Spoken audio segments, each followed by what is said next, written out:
Prezident İlham Əliyevin Euronews telekanalına müsahibəsi Azərbaycanla Ermənistan arasında davam edən sülh danışıqları ilə bağlı bir çox məsələyə aydınlıq gətirdi.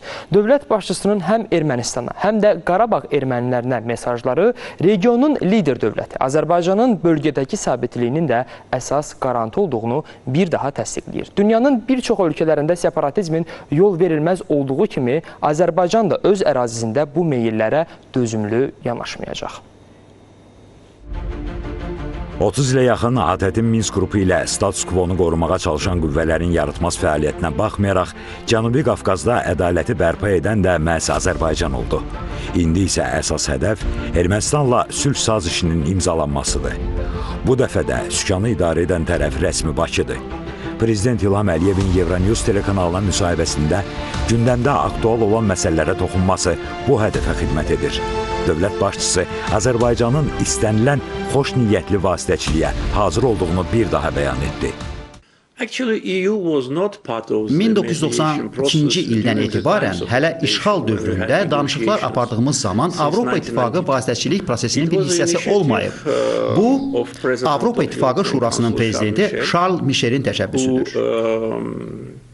O bizi dəvət etdi və biz dəvəti qəbul etdik. Çünki düşünürük ki, Azərbaycan ilə Avropa İttifaqının, eləcə də onunla Ermənistanın əməkdaşlıq səviyyəsini nəzərə alsaq, Avropa İttifaqının fəal olması təbiidir. Ermənistanın baş naziri ilə ilk görüşlərim Rusiya tərəfindən Rusiyada təşkil olunmuşdur. Rusiya-Ukrayna müharibəsindən sonra vəziyyət dəyişdi və biz gördük ki, Birləşmiş Ştatlar və Avropa daha fəal oldular. Əslində, prosesin kimin tərəfindən aparılacağı və ya prosesi kimin müəyyən dərəcədə inhisara götürəcəyi bizim üçün böyük fərq etmir. Nəticəyə gəlmək vacibdir. Sülh sazişi ilə nəticələnəcək təşəbbüsü irəli sürən hər hansı tərəfi biz dəstəkləyəcəyik. Əsas missiya isə beynəlxalq hüququ və ədaləti bərpa etməkdir. Həm siyasi, həm də hərbi cəhətdən böyük maneələrə baxmayaraq, Azərbaycan buna məhz Prezident İlham Əliyevin möhkəm siyasi iradəsi ilə nail ola bildi. Müharibədə qalib gəlmək mənim həyatımın, siyasi həyatımın missiyası idi. Müharibə də uğurla başa çatdı. Biz bir çox amillərə baxmadan müharibədə qalib gəldik. Biz ədaləti və ərazi bütövlüyümüzü bərpa etdik.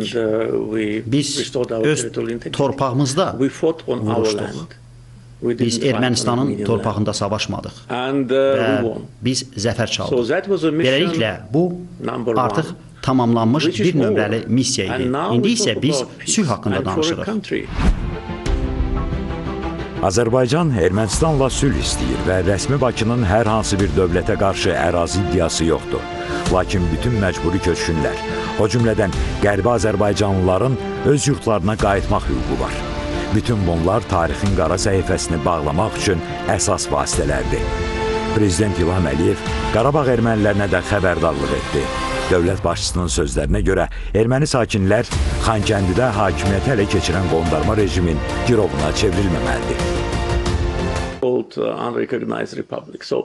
Qarabağ erməniləri başa düşməlidirlər ki, təhlükəsizlik təminatları, hüquqlarını, o cümlədən təhsil, mədəniyyət, dini, bələdiyyə hüquqlarının təmin edilməsi ilə Azərbaycan cəmiyyətinin bir hissəsi olaraq onlar normal həyat yaşayacaqlar. Onlar manipulyasiyanın girovu olmağına son qoyacaqlar. Biz onlara normal həyat təklif edirik.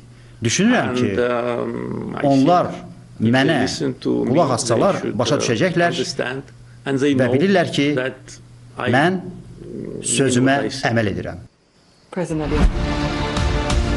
Azərbaycanı etnik təmizləmədə ittiham edən dövlətlər anlamalıdırlar ki, dünyanın heç bir ərazisində separatizmə yol verilmir.